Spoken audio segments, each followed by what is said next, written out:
Assalamualaikum warahmatullahi wabarakatuh. Alhamdulillah wassalatu wassalamu ala Rasulillah sallallahu alaihi wasallam. Syukur hanya milik Allah, salawat dan salam kita haturkan kepada Nabi kita Muhammad sallallahu alaihi wasallam. Sahabat yang dimuliakan Allah Subhanahu wa taala, kita semua pasti menginginkan hidup yang bahagia. Siapapun kita pasti ingin bahagia. Tetapi terkadang memang yang membuat kita bahagia seolah-olah adalah dunia. Sehingga Al-Qur'an dalam surah Al-Imran ayat 14 Allah menyebutkan, A'udzubillahi minasyaitonirrajim. Zuyyina linnasi hubbus syahawati minan nisa wal banin wal qanatir al muqantarah minad dhahab wal fiddah wal khayl al musawwamah wal an'am wal harth dzalika mata'ul hayatid dunya wallahu indahu husnul ma'ab.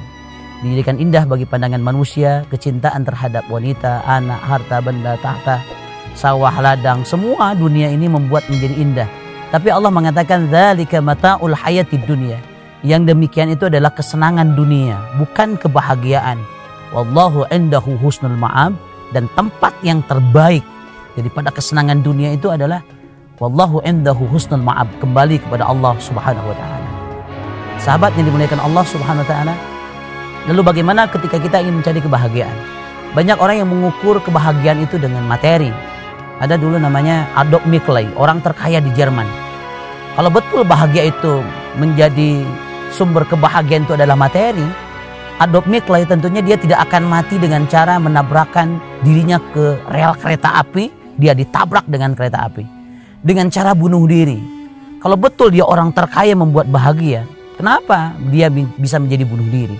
Berarti kekayaan itu tidak bisa membuat orang menjadi bahagia. Atau mungkin kita punya jabatan. Ada namanya Getúlio Vargas, presiden Brazil, yang dia meninggal dunia dengan menembakkan pistol ke dadanya, ke jantungnya. Kalau betul menjadi pejabat, jadi presiden, jadi anggota dewan, jadi wali kota, jadi bupati, itu bisa membuat orang menjadi bahagia, tentunya Getúlio Vargas dia tidak akan mati bunuh diri. Betapa banyak artis-artis di dunia ini yang juga bunuh diri ketika dia menjadi di tingkat popularitasnya tertinggi. Kalau betul jadi artis, selebritis, populer, terkenal, itu bisa menjadi bahagia, mungkin tidak akan ada artis-artis yang stres bahkan terkena narkoba. Ada orang yang tampan, orang yang cantik, mungkin itu bisa membuat bahagia. Tidak sedikit juga tidak jadi jaminan yang tampan itu pun tidak menjadi orang bahagia. Sahabat yang dimuliakan Allah Subhanahu wa taala, dzalika mata'ul hayatid dunya. Yang demikian ini adalah semu saja, sementara saja. Lalu bagaimana mencari kebahagiaan yang hakiki? Kebahagiaan yang hakiki itu ada di obat yang pertama adalah tablet. Tawakal bikin lebih tenang. Laisal ghina an kasratil ardi walakinnal ghina ginaun nafsi. Bukanlah orang yang kaya itu orang yang banyak dunianya, tapi orang yang kaya itu adalah yang kaya jiwanya.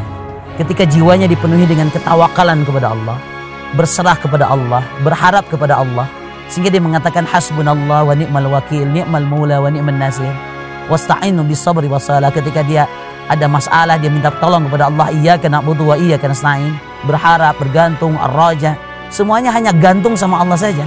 Totalitas diri kita berharap kepada Allah, itu yang membuat kita menjadi tenang.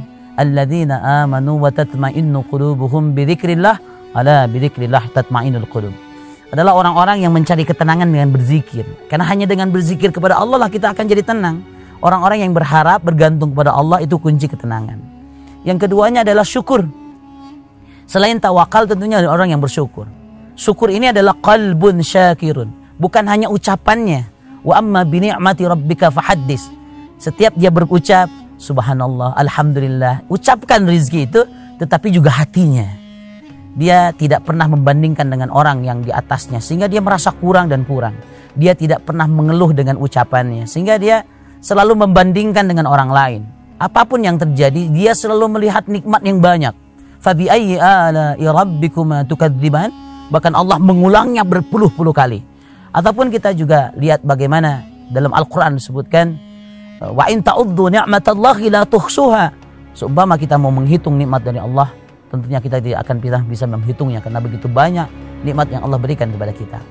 Manakala kita pandai bersyukur, tidak pernah mengeluh, tidak pernah membandingkan, maka itu adalah kunci daripada sebuah kebahagiaan. Yang ketiga, kebahagiaan yang hakiki adalah puncak spiritual. Semakin kita bisa menikmati ibadah, menikmati salat, menikmati zikir, sebagaimana Rasulullah SAW ketika Bilal bin Rabah datang Maka dia mengatakan, arihna biha ya Bilal. Istirahatkan aku dengan sholat itu wahai Bilal. Idza hazabahu amron fasalla adalah Nabi SAW ketika ada masalah, ketika ada urusan, maka Rasulullah SAW langsung dia sholat. Maka ayo ikhwah rahmakumullah, saudara yang dimuliakan Allah Subhanahu wa taala. Kebahagiaan ada dalam hati kita, bukan pada materi. Mungkin hidup kita sederhana, mungkin harta kita tidak banyak. Mungkin justru kesederhanaan itu yang membuat kita bahagia. Mungkin dia kaya, mungkin hartanya berlimpah, mungkin dia punya jabatan, justru keberlimpahan itu membuat dia tidak bahagia.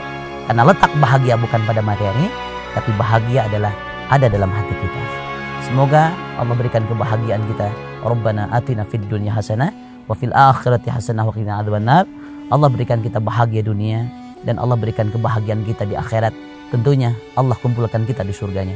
Alhamdulillahirabbil alamin. Assalamualaikum warahmatullahi wabarakatuh.